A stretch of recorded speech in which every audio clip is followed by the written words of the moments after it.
Masquera saying Zimbabwe, welcome to our channel Zim Confessions and Deep Secrets. Kana kari kutanka kuya paneno channel, please don't forget to subscribe. Kana chungo garo ka subscribe, but don't forget to comment and share this video. Nasimre Zimbabwe tavigirai nyaya yaburitswa nema ex-army general Babuda vachitaura ivo vachiti the president Emerson Mnangagwa should respect the constitution or transfer power pasina mirizhonga. So nyaya yaburitswa tells him vakataura nema-top generals pamwechete nema-ex-army combatants vachitaura pamusoro penyaya iyi. So zvirunzi retired senior army official and veteran nekumasvingo hanzi akabuda achidenouncer ma-calls by ZANU-PF supporters and Mnangagwa bootlickers avo vatova vachiti vaMnangagwa vari kufanira kuramba vari muoffice beyond his 2-term limit. The junta and the ex-combatants vakadescribe ma-efforts aya ekuti president vatonge beyond 28 as crazy. Vakakurudzira vaMnangagwa kuti vabve muoffice paari kupera his second term mugore 2028. Ndofunga the junta inge iri crucial pakuremova the late president Robert Mugabe through a coup yakaitwa muna 2017. And zvirunzi vanogona kungozviita zvakare kana president Emerson Mnangagwa vakada kuextenda his term beyond 2028. So the tells him yakataura na the former general vainzi Western Ezra vekumasvingo vakabuda vachikondema ma-individuals ari kumisleada president Emerson Mnangagwa nekuvakumbira kuti vaviolate the constitution. Vakataura ivo vachiti mugore 23 the people of Zimbabwe avo vakarwirwa hondo nemasoja hanzi vakanyora the constitution. So the same people vakasunungurwa nguva yehondo vakuda kubreaka the same constitution yavakanyora sei vakakola for a third term is madness mune Zimbabwe. Vachiti the constitution is clear and president varikufanira kuabida by the constitution chinzi. So kupusha president kuti acontinue hanzi is really mad. VaEzra vataura ivo vachiti there are clear guidelines harimo muZANU-PF chinzi, and the people vari kupusha for third term yapresident Mnangagwa havana the real understanding the party origins and its long-term vision. Vabuda vachisimbisa vaChiwenga is the rightful successor wa president Emerson Mnangagwa. Vakabuda vachitaura vachiti vanhu vasingaziye kuri kubva nekuenda ZANU-PF, if you look closely you see kuti those are the ones vari kukola for the extension ye-term limit hanzi havana background ye-the liberation and the party itself. So the ZANU-PF party in a hierarchy, and that hierarchy ndo yakabva kunguva yehondo ichishandiswa. If you look at the presidium you see kuti ndiani ari kufanira kuita the next president. Vakataura ivo vachiti even culturally vanhu vakuru ndo vanotanga kudya first chinzi, nekudaro ma-elders ndo ari kufanira kupinda pachigaro mune Zimbabwe. Another retired Major General Gibson Mashingaidze akabuda achitaura zvakare neTales News achiti president Emerson Mnangagwa should follow the constitution then wasiyana nenyaya ye-third term in office sezvo akapromisa.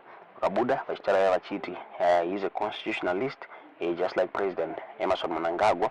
Vachitaura vachiti nekudaro he survived a number of processes muZANU-PF because he is a constitutionalist. So vakataura ivo vachiti the president should follow the constitution like he promised kuti zvinhu zvirambe zviri stable mubato reZANU-PF.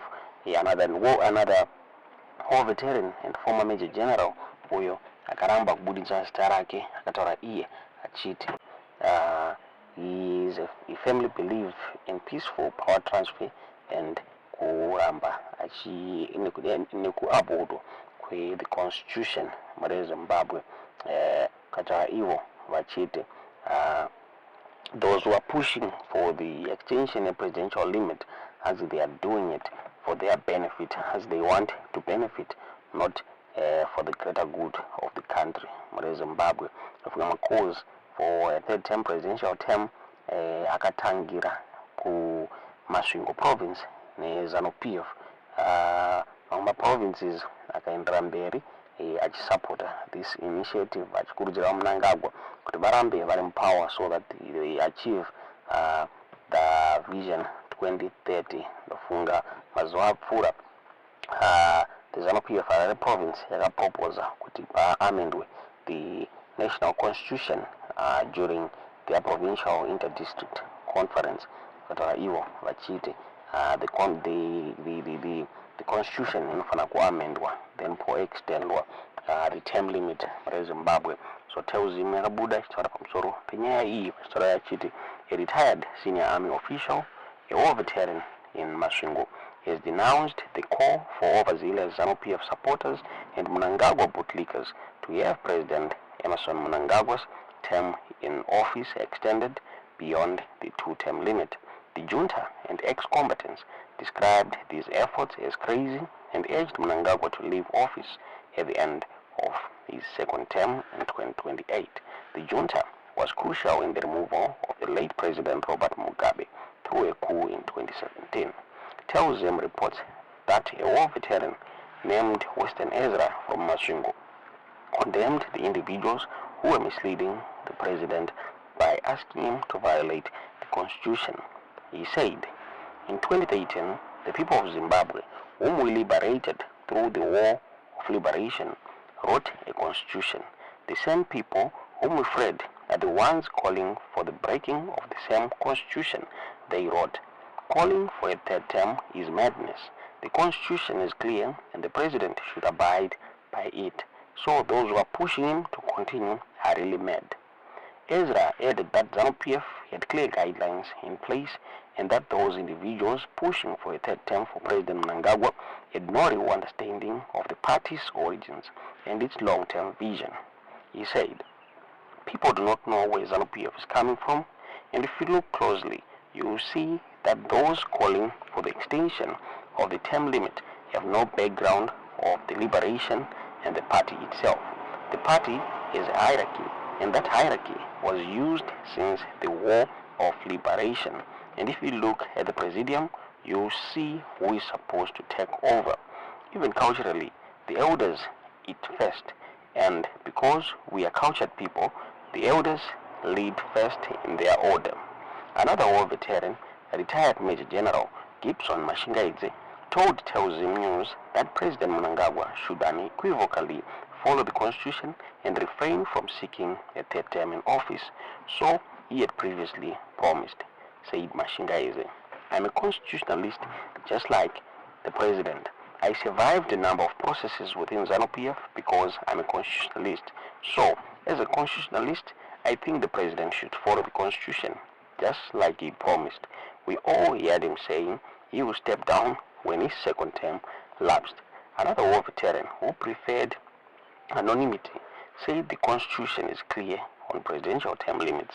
He said that as war veterans, they firmly believe in the peaceful transfer of power and upholding the constitution. The war veteran added that those pushing for a third term for Zimbabwe president were doing so for their benefit rather than the greater good of the country. Because for the third presidential term were initially started earlier this year by ZANU-PF's Masvingo province. Another provinces subsequently adopted this stance, urging that Mnangagwa should remain in power to ensure the achievement of the party's 2030 vision.